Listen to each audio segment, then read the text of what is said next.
Assalamualaikum warahmatullahi wabarakatuh. Alhamdulillahirabbil alamin. Allahumma sholli ala sayyidina Muhammadin wa ala alihi wa ashabihi wa man tabi'ahu bi ihsanin ila yaumiddin wa ba'd.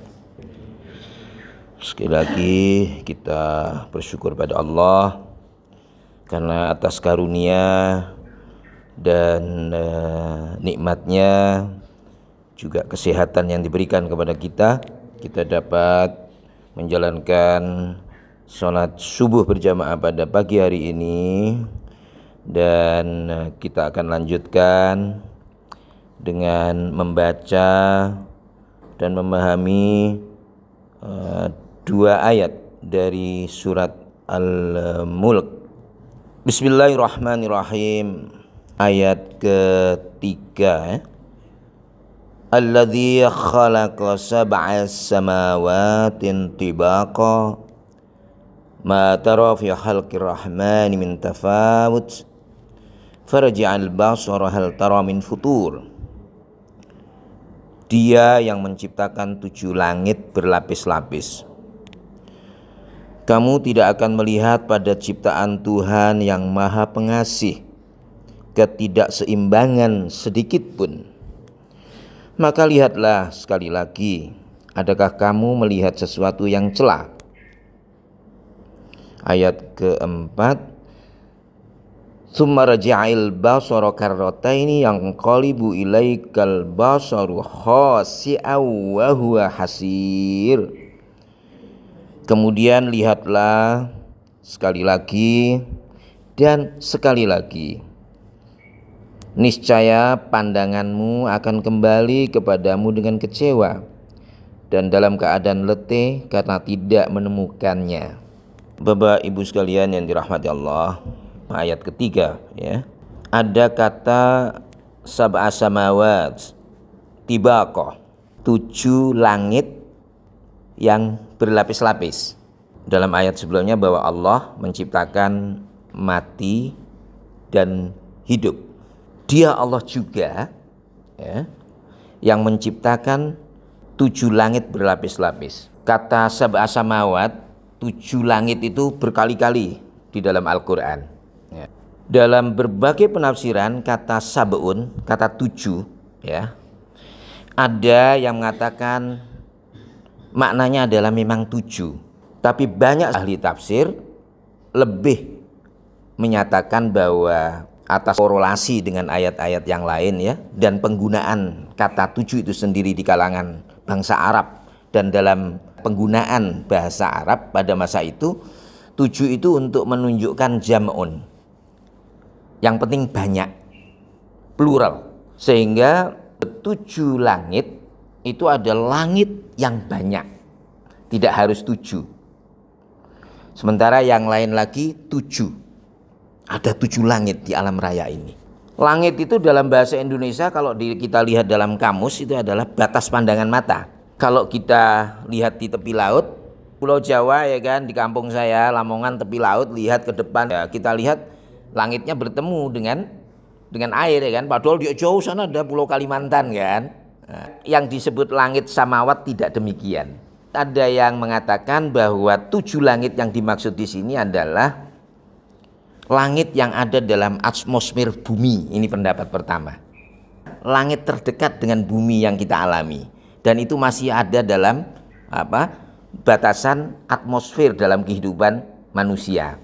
Ada pendapat lain bahwa 7 langit adalah planet-planet yang ada di lintasan tata surya kita. Matahari memiliki beberapa planet ya, di antaranya adalah bumi.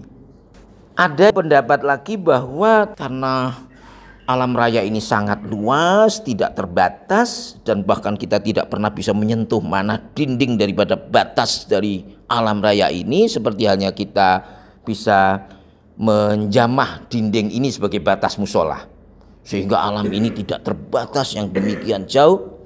Tapi dalam ilmu Tuhan tetap sebagai ciptaan Tuhan tentu terbatas, karena hanya Allah yang tidak terbatas. Ini akidah kita ya, akidah. Jadi Allah tidak terbatas. Ilmunya tidak terbatas. Ilmu manusia terbatas. Alam raya sebagai ciptaannya, makhluknya terbatas bagi Allah. Tapi bagi kita, alam raya ini sangat luas, yang jauh, yang kita tidak bisa menjamah batasannya. Maka yang dimaksud dengan 7 langit ini adalah jauh di luar 7 planet saja, tapi ada di galaksi-galaksi. Disebutkan bahwa tibako itu adalah berlapis-lapis, tersusun dengan rapi, yang dia tidak akan matarafi khalqir rahmani min tafawut. Kamu tidak akan melihat pada ciptaan Tuhan yang Maha Pengasih ketidakseimbangan sedikit pun. Berlapis-lapis dan sangat seimbang. Contohnya kalau kue lapis itu tidak pernah akan campur antara atas dan bawah warna satu dengan warna yang lain. Bulatan, maka telur, antara telur, ari-ari telur tidak akan campur dengan kulit telurnya, terus mengelilingi. Berlapis-lapis yang tidak akan saling tafawut. Tafawut itu apa? Ketidakseimbangan. Artinya tafawut, semrawut gak karuan. Nah, tidak demikian. Nah, bahwa alam raya ini dicipta oleh Tuhan tidak demikian, tidak semrawut. Ketidakseimbangannya itu tidak akan kita pernah dapati sedikit pun di alam raya ini, ya. Farji'il basara hal tara min futur. Coba perhatikan itu semuanya. Kamu tidak akan dapat, atau kita tidak akan dapat melihat sesuatu kekurangan dan kecacatan dan ketidakseimbangan di dalam alam semesta tadi. Langit-langit, kalau ia bermakna planet, tidak pernah jalannya planet tersebut menyimpang. Dia tetap pada rotasinya masing-masing. Bahkan bulan yang merupakan benda yang mengitari satu planet yang kita miliki, ya, itu pun pada jalurnya sehingga tidak tabrakan, ya. Demikian juga ada matahari-matahari lain yang kita lihat ada sebagian seperti bintang. Dia memiliki juga planet-planet lain yang masing-masing planet juga ada benda-benda yang mengitari pada planet masing-masing, dan terus. Dan ini adalah keserasian, ya, yang betul-betul tanda-tanda kebesaran Allah. Dia adalah Ar-Rahman. Kata-kata Ar-Rahman di sini apa? Rahmat Allah itu sangat luas baginya, yang dengan rahmatnya itulah Allah mencipta, ya, alam semesta dan 7 langit tersebut dan memeliharanya. Kesemrawutan tidak terjadi. Kalau itu terjadi maka akan terjadi malapetaka, ya, karena keluar daripada sunnah yang Allah ciptakan pada alam raya ini. Ayat ini kemudian mengatakan lagi, tsummarja'il basara karrataini yanqalibu ilaikal basaru khasi'aw wa huwa hasir. Kemudian lihatlah sekali lagi. Sekali lagi lihat, diulangi lagi, lihat, ya, lihat. Niscaya pandanganmu akan kembali kepadamu dengan kecewa. Anda akan lelah, lemas untuk bisa menemukan kecacatan yang ada di alam raya ini, karena Allah menciptakannya dengan demikian rapi, terstruktur dengan sistem, ya, dan hukum-hukum Allah, ya, bako berlapis-lapis, tapi tidak pernah ada kekacauan di dalamnya. Berbagai pendapat tentang angka 7 langit itu mana, ya, itu hanya ijtihad. Apa yang di penjelasan oleh para ahli astronomi belum bisa kita anggap sebagai penemuan yang pasti. Tapi kita yakin bahwa Allah sebagai sumber ilmu pengetahuan dari sumber informasi yang ada di Quran, dengan ciptaannya yang ada di alam raya tidak akan pernah berselisih. Yang dinyatakan Allah semuanya yang ada di dalam Al-Quran ini pasti demikian yang ada di alam raya. Ilmu kita ini masih sedikit, sampai ahli-ahli astronomi yang dulu mengatakan bahwa barang yang terkecil di alam raya ini adalah apa? Atom. Tapi ternyata setelah itu atom dipecah lagi, masih aja neutron, ya, elektron dan sebagainya. Orang dulu melihat bahwa matahari itu paling besar di alam raya dengan segenap planet-planetnya. Ternyata masih banyak lagi. Sehingga seorang alim di Mesir namanya Abdullah Darros dalam menerjemahkan wa ma utitu minal ilmi illa qalila, dan tidak kami berikan kepada kamu sekalian melainkan ilmu sedikit saja, itu mengatakan bahwa ketika kita masuk dalam ilmu pengetahuan, masuk pada satu pintu, kita pintu itu terkunci, kemudian kita buka, yang kita hadapi adalah pintu-pintu lebih banyak lagi yang masih tertutup. Setiap dari pintu yang tertutup di langkah kedua tadi kita buka lagi, terdapat pintu-pintu lagi masih terkunci lagi. Rahasia alam semesta ini, ya, yang ia adalah merupakan tanda-tanda kebesaran Allah, ya, dan kekuasaannya, baik ada di diri kita maupun di alam raya, di alam atas maupun alam bawah, di bawah turut bumi. Itu semuanya, ya, adalah tanda-tanda yang tidak bisa dipungkiri bahwa pencipta dan pemelihara alam semesta ini adalah Tuhan yang Ar-Rahman tersebut, yang selama ini kita yakini. Sehingga penafsiran-penafsiran perbedaan tadi, ya, itu adalah tantangan masih terus terbuka untuk kemudian orang-orang Islam khususnya untuk bisa menemukan dan mencari dan meneliti, ya, untuk mendekati kebenaran. Dan ini yang kita lihat bahwa ayat ini betul-betul menganjurkan umat Islam, pemilik kitab Al-Quran ini, untuk terus belajar dan meneliti kata Quran. Lihat, masih lihat lagi, kemudian coba lihat lagi. Artinya melihat itu meneliti, menelaah, ya, kemudian mengembangkan ilmu pengetahuan, ya. Karena kita yakin tadi bahwa antara wahyu dan alam raya tidak akan pernah ada kontradiksi, karena masing-masing atau dua-duanya berasal dari Allah, sumber yang sama. Apa yang nyatakan oleh Al-Quran adalah benar. Bahkan mungkin pendapat orang yang mengatakan 7 ya 7. Mungkin saja bahwa yang disebut adalah 7, cuma manusia belum tahu 7 itu mana saja.